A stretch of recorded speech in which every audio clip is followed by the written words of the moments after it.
masuk kepada minggu terakhir di bulan November ini.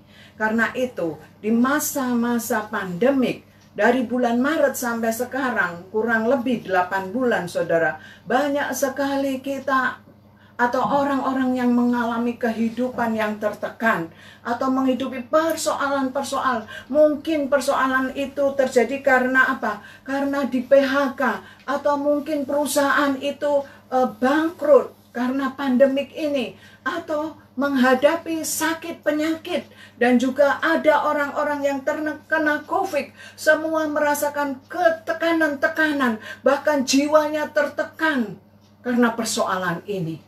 Karena itu Bapak Ibu Saudara, bagaimana caranya supaya hidup kita tidak tertekan, supaya kita hidup ini bisa menikmati anugerah Tuhan, kasih Tuhan, berkat-berkat Tuhan. Bagaimana caranya? Mari kita belajar firman Tuhan. Kita buka di dalam Mazmur 42. Bapak Ibu Saudara, ayo kita buka Alkitab kita di dalam Mazmur 42 ayat 6 sampai 12. Ya, Mazmur 42 ayat 6 sampai 12 dan Mazmur 43 ayat 5. Sudah mendapatkannya? Kita baca bersama-sama ya.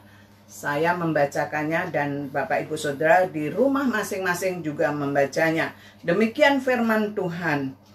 Mengapa engkau tertekan, hai jiwaku, dan gelisah di dalam diriku?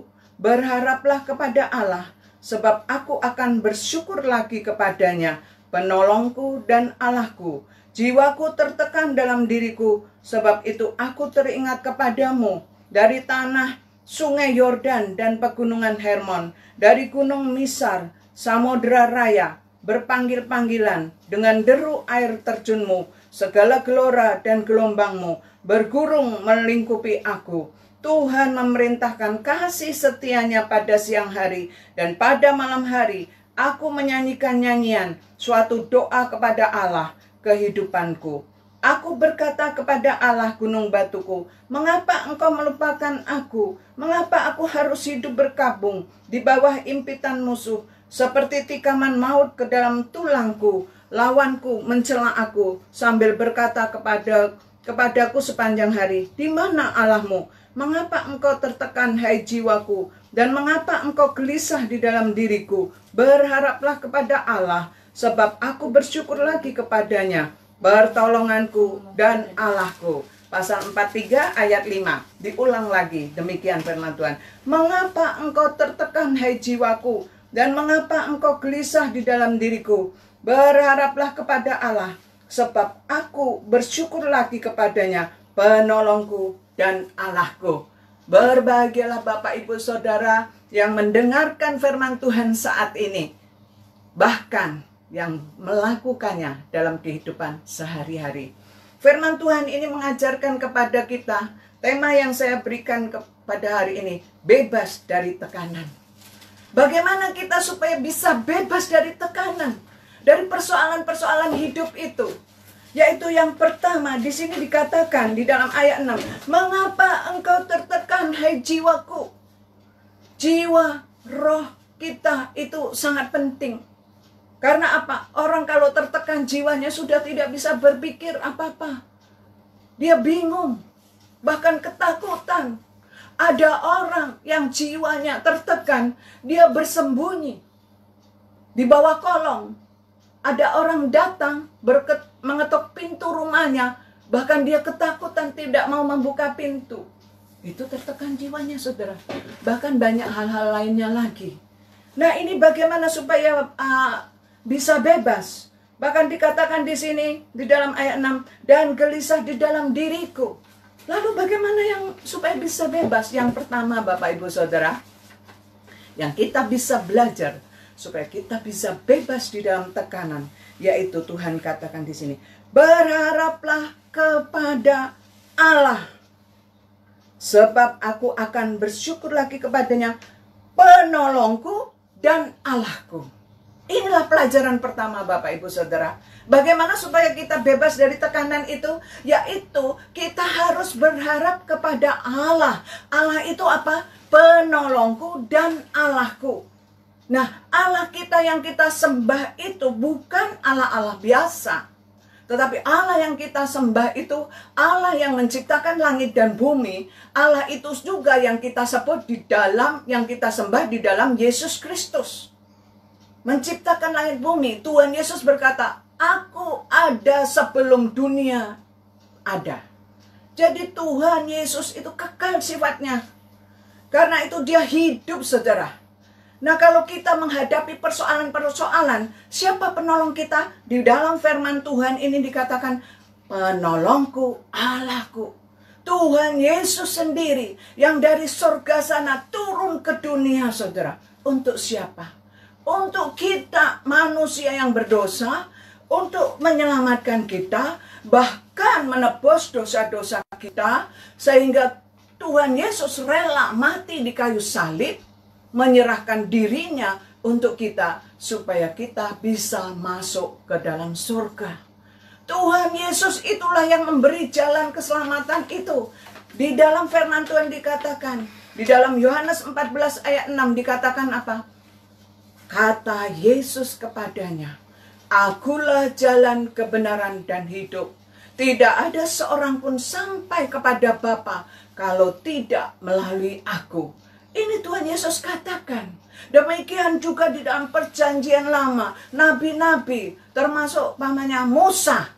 Musa juga mengalami betapa dia tahu bahwa Allah yang hidup itu, sehingga dia mengadakan mujizat-mujizat. Di mana tulah diadakan di Mesir. 10 tulah itu. Musa bisa membawa keluar dari Mesir. Kenapa? Karena Tuhan penolongnya. Tuhan itulah Tuhan Allah yang hidup. Ini saudara yang perlu kita pelajari. Dan kita perlu hayati. Bukan sekedar hayati. Tapi kita terima bahwa Tuhan itu, Tuhan yang kita sembah, Tuhan yang di dalam Yesus Kristus adalah Tuhan yang hidup. Karena itu saudara, itu kita bisa menyerahkan. Di sini dikatakan apa? Berharaplah kepada Allah. Berharap kepada Allah itu yang hidup. Berharap. Jadi persoalan kita berharap itu dengan cara bagaimana? Kita berdoa, saudara. Oh Tuhan, kalau kita menghadapi sakit penyakit, kita berdoa, Tuhan sembuhkan saya. Berharap terus. Lalu belum ada jawaban, berharap terus. Apa yang menjadi pergumulan saudara? Umpamanya saudara belum mendapatkan pekerjaan. Saudara berharap kepada Tuhan yang hidup, yaitu kepada Tuhan Yesus. Tuhan, tolong bukakan jalanku. Di dalam berharap kepada Tuhan Yesus, maka Tuhan yang menciptakan langit dan bumi itu akan membukakan jalan bagi saudara. Kalau kita bisa lihat di dalam Mazmur 121 ayat 2-8 itu menunjukkan betapa Allah itu yang menciptakan langit dan bumi. Dialah sumber pertolongan kita. Nanti saudara baca di rumah masing-masing karena waktunya kita tidak cukup. Itu Tuhan yang hidup itu. Karena itu berharap terus saudara. Kalau seandainya saudara belum dijawab doa-doanya, berharap terus kepada Tuhan. Oh, kenapa si A baru berdoa sudah dijawab? Kenapa aku berdoa tapi belum dijawab? Jangan putus asa. Di dalam berharap kepada Tuhan itu bukan berdoa sekali selesai. Tapi di dalam berharap itu, di dalamnya itu kalau kita lihat di dalam Mazmur 121, di situ juga dikatakan bahwa kita dalam berharap harus setia. Di dalam kesetiaan, ya, di mana kita berdoanya terus-menerus, tidak putus asa. Contohnya kalau di dalam perjanjian baru itu ya, di mana hakim dengan orang yang punya utang itu, ya datang terus. Tolong Tuhan, saya tidak bisa bayar utang saya. Tolong lunaskan, saya tidak punya apa-apa. Karena terus menerus minta. Akhirnya apa? Hakim itu meluluskan saudara, memberikan, ya udah lunas. Nah ini artinya kita kalau berharap tidak boleh putus asa. Kalau berharap harus tekun, berharap harus setia di dalam berharap itu, ya. Terus sudah gitu, ketika berharap itu, oh tidak boleh sungut-sungut. Tuhan, kenapa aku sudah melayani? Aku sudah rajin berdoa. Kenapa persoalan ini datang terus? Silih berganti, terus-terusan datang. Langsung kita mudong, marah sama Tuhan. Jangan saudara, tetapi tetap berharap kepada Tuhan. Berarti saudara tidak bersungut-sungut. Saudara harus terus sabar menantikan jawaban daripada Tuhan. Karena di dalam berharap pun Tuhan mengatakan ada masa depan. Ketika saudara, apakah ada di antara Bapak Ibu Saudara tahu masa depan Bapak Ibu Saudara? Saya aja tidak tahu masa depan saya bagaimana. Tetapi yang saya tahu, kalau lagunya itu seperti ini. Ku tak tahu kan hari esok. Maksudnya apa? Saya tidak tahu hari esok. Apa yang terjadi dalam kehidupan saya. Saya sekarang mungkin sehat. Besok bisa juga atau nanti saya keluar rumah. Atau saya lagi tidur tiba-tiba sudah nggak ada. Bisa nggak? Bisa. Karena itu saudara, berharap itu artinya berserah total. Bergantung total hidup kita kepada Tuhan. Bahwa kita yakin bahwa Tuhan kita, Tuhan Yesus yang hidup itu, kita memiliki masa depan yang cerah saudara. Mungkin dulu saudara merasa madesuk, masa depan suram. Tetapi karena ada Tuhan Yesus, maka saudara bisa berkata, aku ada harapan, masa depanku cerah. Masa depan cerah ada di dalam Tuhan. Kenapa? Ada harapan. Di mana itu saudara? Yeremia 29 ayat 11. Bahwa Tuhan tidak pernah merancangkan kecelakaan. Tetapi Tuhan memberikan masa depan yang penuh harapan saudara. Di dalam Tuhan Yesus ada harapan. Karena itu tidak perlu kita tertekan jiwa kita. Ketika kita mengingat bahwa Tuhan kita hidup, kita memiliki harapan, maka mujizat terjadi saudara. Barusan Bapak Ibu Saudara, waktu kita ibadah seperti ini, saya dapat kiriman. Katanya apa? Kita lagi berdoa. Karena seorang ibu, dia minta berdoa bersama. Di lingkungan di RT-nya, itu ada seorang yang kena COVID-19. Dan di situ, langsung RT itu kayak tidak isolasi seperti itu. Dan semua tetangga-tetangga ibu ini diperiksa saudara. Nah ibu ini juga punya harapan berdoa. Berharap kepada Tuhan. Minta berdoa bersama-sama. Ya, terus sudah gitu berdoa juga untuk orang yang kena COVID. Supaya disembuhkan Tuhan. Lalu apa yang terjadi saudara? Kemarin waktu diperiksa tetangga-tetangganya semuanya negatif. Itulah kalau berdoa, berharap kepada Tuhan. Yes. Ya toh. Terus sudah gitu, barusan lagi saya mendengar apa yang terjadi. Yang kena COVID disembuhkan Tuhan. Haleluya. Inilah kalau kita berharap kepada Tuhan yang hidup. Amin. Jangan kepada Tuhan yang biasa-biasa. Jangan kepada Tuhan yang buatan manusia. Jangan kepada Tuhan yang lain. Yang penting, saudara harus ingat. Berharaplah kepada Tuhan Yesus Kristus. Yes. Dia Tuhan yang hidup. Karena dia datang dari surga ke dunia. Bahkan Desember ini nanti, bulan depan ini, saudara yang sudah dekat, minggu depan, kita sudah mulai mempersiapkan, memperingati kelahirannya. Yang penuh mujizat. Nah inilah kalau kita belajar sehingga kita tidak tertekan. Mendapatkan apa? Sukacita, damai sejahtera. Karena apa? Berharap kepada Tuhan, ya ayat 6 ini. Dan berharaplah kepada Allah sebab aku bersyukur lagi kepadanya, pertolonganku dan Allahku. Coba firman Tuhan ini kalau Bapak Ibu Saudara perhatikan, 3 kali diulang loh.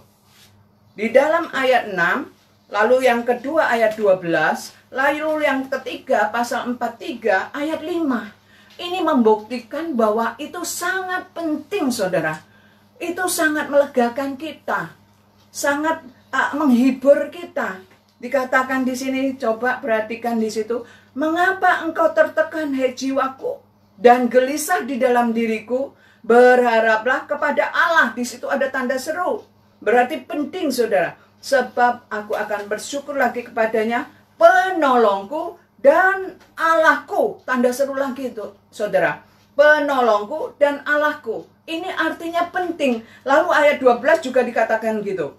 Mengapa engkau tertekan, hai jiwaku, dan mengapa engkau gelisah di dalam diriku? Berharaplah kepada Allah, tanda seru, sebab aku bersyukur lagi kepadanya, penolongku dan Allahku, tanda seru. Yang ketiga, saudara, lihat ayat 4, pasal 43 ayat 5. Mengapa engkau tertekan, hai jiwaku, dan mengapa engkau gelisah di dalam diriku? Berharaplah kepada Allah, tanda seru, sebab aku bersyukur lagi kepadanya, penolongku dan Allahku, tanda seru lagi, saudara. Ini menunjukkan penting kalau saudara berharap kepada Tuhan yang hidup, pencipta langit dan bumi, Allah Abraham, Allah Ishak, Allah Yakub, Allah itu juga yang kita sembah di dalam Yesus Kristus, maka saudara, tekanan jiwa saudara akan tentram, tenang menghadapinya. Bahkan mujizat terjadi, jalan keluar terbuka. Itu, saudara. Ini yang pertama. Lalu kita supaya tidak tertekan jiwa kita, ya, tidak tertekan. Apa yang kedua? Yang kedua, Bapak Ibu Saudara, kita lihat di dalam ayat 6 ini lagi, yaitu di sini dikatakan, mengapa engkau tertekan, hai jiwaku, dan gelisah di dalam diriku? Yang pertama tadi dikatakan, berharaplah kepada Allah, penolongku dan Allahku. Jadi yang kedua yaitu apa? Sebab aku akan bersyukur lagi kepadanya. Yang kedua adalah di mana di dalam hidup kita tertekan, rupanya Tuhan mengajari kita supaya kita bersyukur, saudara. Yang kedua, kita harus belajar untuk bersyukur di dalam segala hal. Nah, ini kita bisa lihat. Mari kita buka di dalam 1 Tesalonika. Ya. 1 Tesalonika 5. 1 Tesalonika 5. Ini tolong dihafalin ya Bapak Ibu Saudara. Ayat 18. 1 Tesalonika 5 ayat 18. Sudah ingat? Yang bawa pulpen, bawa kertas, silahkan tulis ya. 1 Tesalonika 5 ayat 18. Kita baca sama-sama, demikian firman Tuhan. Mengucap syukurlah dalam segala hal, sebab itulah yang dikehendaki Allah di dalam siapa? Kristus Yesus bagi kamu. Wah, luar biasa, saudara. Mengucap syukurlah dalam segala apa? Segala hal, saudara. Jadi bukan karena saudara senang aja mengucap syukur. Kalau saudara diberkati, lagi senang-senang mengucap syukur gampang. Tapi ketika saudara kena sakit, lalu atau lagi tertekan jiwa saudara, gelisah saudara, bagaimana bisa mengucap syukur? Saudara, 2 hari yang lalu saya sangat tertekan, saudara. Ya, saya sangat tertekan, sangat gelisah menghadapi situasi itu, saudara. Tetapi di dalam situasi yang tertekan dan gelisah, ada seperti suara, saudara, di dalam diri saya mengatakan, ingat firman Tuhan, mengucap syukur dalam segala hal. Ingatlah apa yang kau gelisahkan itu tidak akan terjadi. Yang membuat tertekan itu tidak akan terjadi. Karena apa? Tuhan penolongmu, Dia yang menjaga. Itu yang menjagamu. Artinya Tuhan penjaga kita. Tuhan tidak pernah tidur. Itu ada di dalam Mazmur 121. Ya, ini dikatakan mengucap syukurlah dalam segala, dan memang benar, saudara. Setelah hal itu saya perhatikan dan saya lakukan firman Tuhan, mengucap syukur. Artinya saya memuji Tuhan. Memuji Tuhan, bersyukur selalu, saya katakan gitu. Dan akhirnya apa? Memang yang membuat saya gelisah, membuat saya tertekan, tidak terjadi. Tuhan sumber pertolongan. Tidak gampang memang saudara mengucap syukur dalam segala hal. Dikatakan ini, itulah yang dikehendaki Allah di dalam siapa? Yesus Kristus. Artinya mengucap syukur itu memang kehendak Tuhan. Memang itu disuruh Tuhan. Jadi jangan mengucap syukur ketika kita senang. Tetapi mengucap syukur dalam segala hal itu ketika kita menghadapi tekanan, ketika menghadapi kita kegelisahan, ketika jiwa kita lagi tergoncang. Maka ketika kita mengucap syukur kepada Tuhan Yesus, maka mujizat terjadi saudara. Amin. Karena di dalam Tuhan tidak ada yang mustahil. Tuhan yang menciptakan langit bumi itu dengan membelah air laut, dengan memberi mana ya di padang gurun, menurun wabah 10 tulah, mujizat selalu terjadi. Batu diketak bisa keluar air. Orang mati dibangkitkan Tuhan Yesus. Orang lumpuh disembuhkan. Di hutan belantara burung gagak bisa membawa roti dan daging. Amin. Saudara, Yes. baik itu hamba Tuhan, para pendeta, maupun kita semua orang awam, saya yakin ketika hidup saudara di dalam mengucap syukur itu apa? Itu yang dikehendaki Tuhan. Ketika hidup kita, karena apa? Dekat sama Tuhan, mujizat terjadi.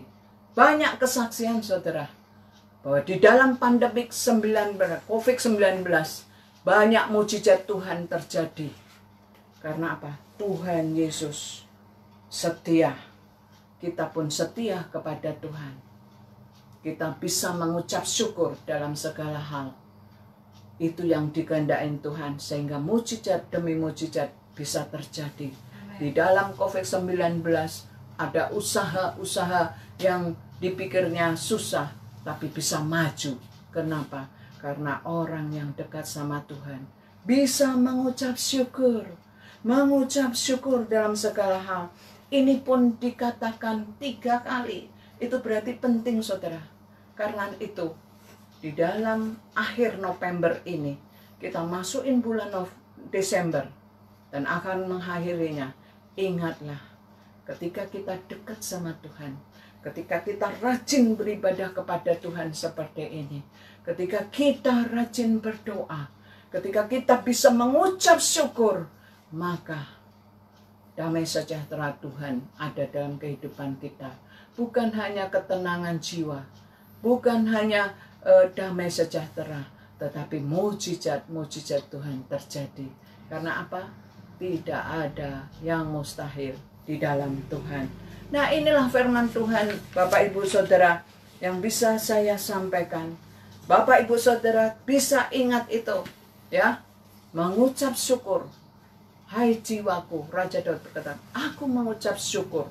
Yaitu di dalam apa? Mazmur 103 ayat 1 sampai 5 dikatakan mengucap syukur.